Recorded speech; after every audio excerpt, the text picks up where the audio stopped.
নমস্কাৰ সকলোকে স্বাগতম জনাইছো আসাম কেৰিয়াৰ পইণ্ট ইউটিউব চেনেললৈ।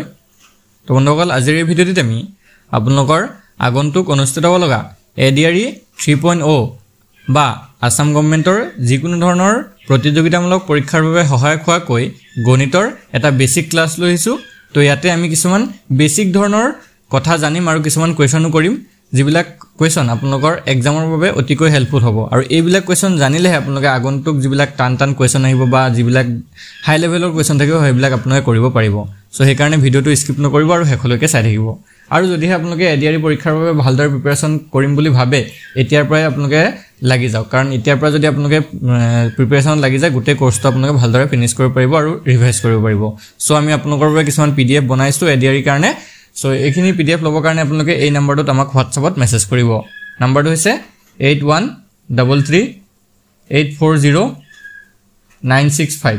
ইয়াতে আমাক হোৱাটছআপত মেছেজ কৰি জনাই দিব যে আপোনালোকে এডিআৰই 3.0 ৰ কাৰণে বা আসাম গভৰ্ণমেণ্টৰ যিকোনো এক্সামৰ কাৰণে প্ৰিপাৰেশ্যন চলাই আছে। আসাম পুলিচ হওক, এডিআৰই হওক বা ডিএমই যিকোনো ধৰণৰ পৰীক্ষাৰ কাৰণে আপোনালোকে ইয়াতে পিডিএফ আমাৰ হোৱাটছআপৰ যোগেদি পাই যাবগে। আৰু এই পিডিএফ বিলাকৰ প্ৰাইচটো আমি একেবাৰে কম ৰাখিছো, কেৱল 149। ঠিক আছে, 149 টকাত আপোনালোকে অল সাবজেক্টৰ পিডিএফ পাই যাব। তো যদি লাগে এতিয়া আমাক এই নম্বৰটোত হোৱাটছআপত মেছেজ কৰিব। সো এতিয়া আমি কোৱেশ্যনখিনিলৈ আগবাঢ়ো। ফাৰ্ষ্ট কোৱেশ্যনটো কি দিছে, স্বাভাৱিক সংখ্যা হৈছে the natural numbers R. So স্বাভাৱিক সংখ্যা কোনবিলাক হয় সেইকাৰণে কৈছো এটা বেসিক ক্লাছ হয়। বেসিক ক্লাছত আমি এনেকুৱা ধৰণৰ কোৱেশ্যনবিলাকে চাব লাগিব। স্বাভাৱিক সংখ্যা কোনবিলাক হয় আমি প্ৰথমতে জানিব লাগিব। ঠিক আছে, ইয়াতে কেইটামান সিৰিজ দিছে চাওক। প্ৰথমটো দিছে 1 2 3 4, তাৰপিছত দিছে 0 1 3 3, তাৰপিছত দিছে -1 -2 -3, তাৰপৰা 1/2 1/3 1/4। সো এইকেইটাৰ ভিতৰতে এটাহে অকল স্বাভাৱিক সংখ্যাৰ মানে শ্ৰেণী আছে, বাকীকেইটা নহয়। সো কোনটো হয় আমি যদি চাবলৈ যাওঁ এইটো হ'ব অপশ্যন এ 1 2 3 4। ঠিক আছে, এইটো হৈছে স্বাভাৱিক সংখ্যাৰ শ্ৰেণী আৰু ডট ডট দিয়া আছে মানে ই অসীমলৈকে আগবাঢ়ি যাব। ঠিক আছে, তো মই কৈ দিছো চাওক, স্বাভাৱিক সংখ্যা মানে হৈছে যিবিলাক সংখ্যা আমি 1ৰ পৰা আৰম্ভ কৰি অসীমলৈকে আগবাঢ়ি যায়। ঠিক আছে, 1ৰ পৰা ষ্টাৰ্ট হ'ব আৰু অসীমলৈকে আগবাঢ়ি যাব, সেইবিলাক হৈছে স্বাভাৱিক সংখ্যা। ঠিক আছে, তো স্বাভাৱিক সংখ্যা এইখিনি হয়, বুজি পালে চাগে। নেক্সট কুৱেশ্যনটোলৈ আগবাঢ়ো। নেক্সট কুৱেশ্যনটো চাওক, এটা অংকৰে লিখিব পৰা আটাইতকৈ সৰু যুগ্ম সংখ্যাটো কি হয়? এটা অংকৰে লিখিব পৰা আটাইতকৈ সৰু যুগ্ম সংখ্যাটো আমাক সুধিছে। সো এইটো কি হ'ব? The smallest even number that can be written with 1 digit.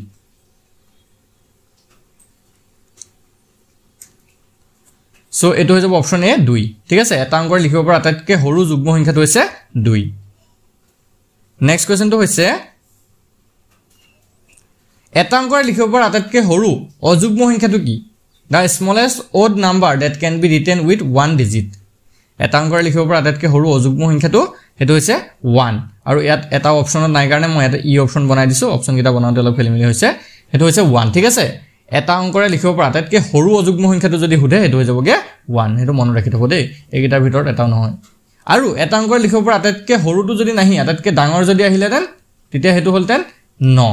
ঠিক আছে, 9ৰ পিছত যদি আমি চাওঁ 10 আহি যায়। 10টো দুটা অংকৰ হয়, সো 10টো হ'ব নোৱাৰে। সো 9টো হৈছে আটাইতকৈ ডাঙৰ অযুগ্ম সংখ্যা এটা অংকৰে লিখিব পৰা। ঠিক আছে, তেতিয়া নেক্সট কুৱেশ্যনটো চাওক, 1ৰ পৰা 100লৈ কিমানটা মৌলিক সংখ্যা আছে? How many prime numbers are there from 1 to 100? 1ৰ পৰা 100লৈ কিমানটা মৌলিক সংখ্যা আছে সুধিছে। তো মৌলিক সংখ্যা কোনবিলাক হয় মই কৈ দিছোঁ শুনিলওক, যে যিবোৰ সংখ্যাৰ উৎপাদক কেৱল মাত্ৰ দুটা থাকে। ঠিক আছে, কেৱল মাত্ৰ দুটা উৎপাদক থাকিব, 1 আৰু সংখ্যাটো নিজে, সেইবিলাক হৈছে মৌলিক সংখ্যা। যেনেকৈ প্ৰথম মৌলিক সংখ্যাটো 2 হয়, তাৰপিছত 3 হয়, তাৰপিছত 5, তাৰপিছত 7, এনেকৈ বাঢ়ি গৈ থাকে, হয়নে? এইবিলাক হৈছে মৌলিক সংখ্যা। ইহঁতৰ উৎপাদক কেৱল দুটাই থাকিব। এতিয়া 2ৰ উৎপাদক যদি আমি চাবলৈ যাওঁ 2 আৰু 1, 3 উৎপাদক যদি চাবলৈ যাওঁ 3 আৰু 1, 5ৰ উৎপাদক 5 আৰু 1, 7ৰ উৎপাদক 7 আৰু 1, চবৰে উৎপাদকবিলাক কেৱল দুটাই থাকিব। সো এতিয়া আমাক সুধিছে 1ৰ পৰা 100লৈ কিমানটা মৌলিক সংখ্যা আছে। সো এইটো মই কৈ দিছোঁ, এইটো হৈছে অপশ্যন বি 25। মানে 25টা মৌলিক সংখ্যা আছে। কি কি আছে এইকেইটা চাওক, চাই লওক। মই ইয়াতে লিখি দিছোঁ নহয়, এই গোটেইকেইটা 1ৰ পৰা 100লৈকে মৌলিক সংখ্যা। 2 3 5 7 11 কৰিবি এনেকৈ 97 লৈকে আছে। হ'ল, যদি আপোনালোকে এইটো লিখি ল'ব বিচাৰে স্ক্ৰীনশ্বট মাৰি লিখি ল'ব। ঠিক আছে, একবাৰ নেক্সট কুৱেশ্যনটোলৈ তেতিয়া। প্ৰতিটো স্বাভাৱিক সংখ্যা পূৰ্ণ সংখ্যা? অপশ্যনত দি আছে হয়, নহয়, হ'ব পাৰে, নহ'ব পাৰে। Every natural number is an whole number. ঠিক আছে, এইটো হয় নে নহয়, নে এটা হ'ব পাৰে নহ'ব পাৰে। সো এইটো যদি আমি চাবলৈ যাওঁ প্ৰতিটো স্বাভাৱিক সংখ্যা পূৰ্ণ সংখ্যা হয়, তো অপশ্যন এ হ'ব কাৰেক্ট আনচাৰ। হয়, কেলৈ হয় চাওক, স্বাভাৱিক সংখ্যাবিলাক কোনবিলাক আছিলে? 1 2 3 4 এনেকৈ আগবাঢ়ি গৈ থাকিব, হয়নে? আৰু পূৰ্ণ সংখ্যাবিলাক কোনবিলাক আছিলে? 0 শূন্যৰ পৰা ষ্টাৰ্ট হয় তাৰপৰা আকৌ 1 2 3 4 5 এনেকৈ গৈ থাকিব হয়নে এইবিলাক আগবাঢ়ি গৈ থাকিব সো প্ৰতিটো স্বাভাৱিক সংখ্যা যদি আমি চাবলৈ যাওঁ পূৰ্ণ সংখ্যা হয় বুজি পাইছা নাই এটো কি আছে স্বাভাৱিক সংখ্যাবিলাক পূৰ্ণ সংখ্যাৰ ভিতৰতে পৰিব সো এটো আমাৰ হয় নেক্সট কোৱেশ্চন যুগ্ম সংখ্যাৰ যোগফলটো সদায় কি হয় the sum of even number is always যুগ্ম সংখ্যাৰ যোগফলটো সদায় কি হয় যুগ্ম সংখ্যাই হয় অযুগ্ম সংখ্যাই হয় যুগ্ম আৰু অযুগ্ম দুইটাই হ'ব পাৰে নে এটাও নহয় সো আমি যদি দুটা যুগ্ম সংখ্যা চাওঁ ধৰক আমি 2 আৰু 4 যোগ কৰিছো 2 আৰু 4 দুইটা যুগ্ম সংখ্যা 2 আৰু 4 যোগ কৰিলে 6 ওলায় যেটো এটা যুগ্ম সংখ্যা ধৰক এবাৰ আমি 4 আৰু 8 লৈছো 4 আৰু 8 যদি যোগ কৰো 12 ওলায় এটো যুগ্ম সংখ্যা 6 আৰু 4 লৈছো 6 4 10 এটো এটা যুগ্ম সংখ্যা মানে আমি গম পাইছো যে যুগ্ম সংখ্যাবিলাক যিমানে যোগ কৰক সদায় যুগ্ম সংখ্যা ওলাব সো অপচন এটো হ'ব আমাৰ ইয়াত কাৰেক্ট আনসাৰ বুজি পাইছে একদমে সহজ বস্তু সেই কাৰণে এইবিলাক বেসিক বস্তুবিলাক জানি থটো দৰকাৰ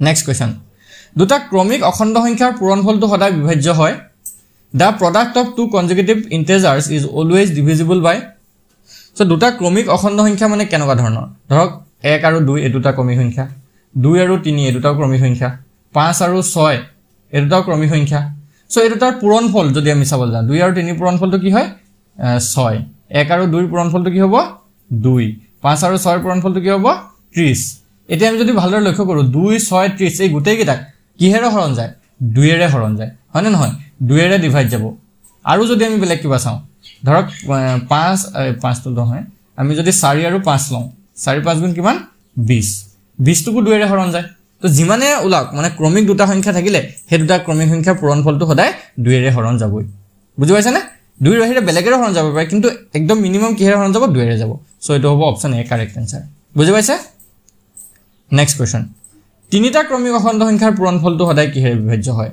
the product of three consecutive integers is always divisible by তিনটা ক্ৰমিক সংখ্যা যদি আমি চাওঁ এবাৰ ধৰক এবাৰ আছে 1 into 2 into 3 তিনটা হল নে তারপর 2 into 3 into 4 তিনটা ললো আকৌ 3 into 4 into 5 এনেকে যদি আমি লওঁ সো প্ৰথমটো তো কিমান হ'বগে 3 দুগুণ 6 6 ওলাব 4 3 12 দুগুণ 24 ওলাব 5 4 গুণ 20 20 গুণ 60 ওলাইছে সো এইগিটাক যদি আমি চাবলৈ যাওঁ 6 24 আৰু 60 গোটেই গিটাক চাওক 6 ৰে হৰণ গৈছে 6 কো 6 ৰে হৰণ গৈছে 24 কো যাব 60 কো যাব সো গম পালো যে আমি তিনটা ক্ৰমিক অখণ্ড সংখ্যা যদি পূৰণ হৈ থাকে তেতিয়া সেই পূৰণফলটো 6 ৰে ডিভাইড যাব 6 ৰে হৰণ যাব তো অপচন বি টো হ'ব আমাৰ ইয়াত শুদ্ধ উত্তৰ 6 ৰে হৰণ গৈছে বুজি পাইছে সাগে নেক্সট কোৱেশ্চন এটা অংকযুক্ত মৌলিক সংখ্যাটো কি হয় মানে কি হোদা নাই কেইটা আছে নেকি দিছে 1 ডিজিট প্ৰাইম নাম্বাৰ স্যাৰ তো এটা অংকযুক্ত মৌলিক সংখ্যা যদি আমি চাবলৈ যাওঁ 2 আছিল 3 আছিল 5 আছিল আৰু 7 আছিল হয়নে এই চাৰিটা আছিল সো অপচন এটা হ'ব আমাৰ শুদ্ধ উত্তৰ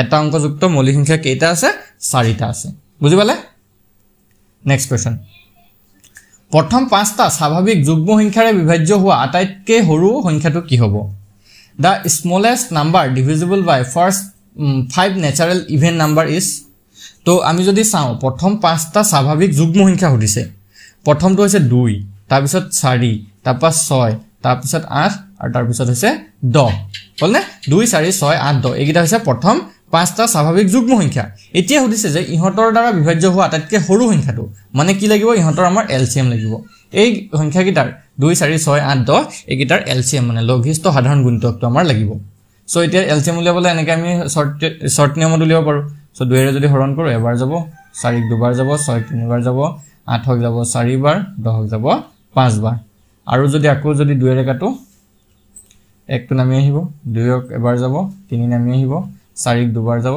5 টো নামি আহিব সো এগিটা পূৰণ কৰিলে হ'ব আৰু টো হৰণ না যায় 2 2 একগিটা নালাগে একগিটা পূৰণ কৰিলে হেগিটা থাকিব 3 2 আৰু 5 2 দুগুণ 4 4 দুগুণ 12 12 দুগুণ 24 24 আৰু 5 পূৰণ কৰিলে 120 হ'বলগে আমাৰ আনসাৰটো অপচন আমাৰ বি টো হ'ব কাৰেক্ট আনসাৰ বুজি পাইছে প্ৰথম পাঁচটা স্বাভাৱিক যুগ্ম সংখ্যাৰে বিভাজ্য হোৱা আটাইতকৈ সৰু সংখ্যাটো হৈছে 120 মানে এই 120 টো কিটা 2 এৰে হৰণ যাব 4 এৰেও যাব 6 এৰেও যাব 8 এৰেও যাব আৰু 10 এৰেও যাব বুজি পাইছে একদমে সহজ পদ্ধতি হয় এনেকৈ আপোনালোকে কৰিব পাৰিব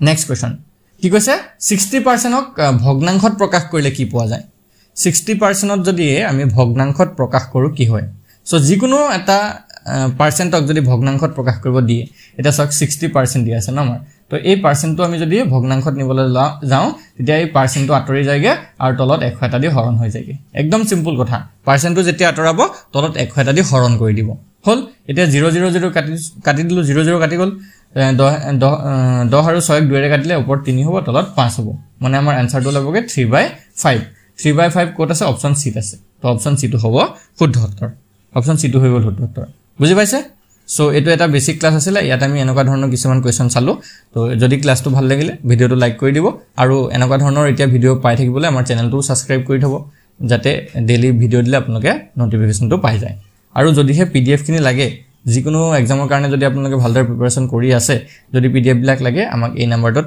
WhatsAppত মেছেজ কৰি লৈ ল'ব পাৰিব 8133840965 ইয়াতে আমাক WhatsAppত মেছেজ কৰিব আৰু কেৱল পিডিএফ টো প্ৰাইস আমি ৰাখিছো 149 ত সকলো বিলাক সাবজেক্টৰ পিডিএফ পাই যাবগে ঠিক আছে এতিয়া আমাক WhatsAppত মেছেজ কৰি লৈ ল'ব ধন্যবাদ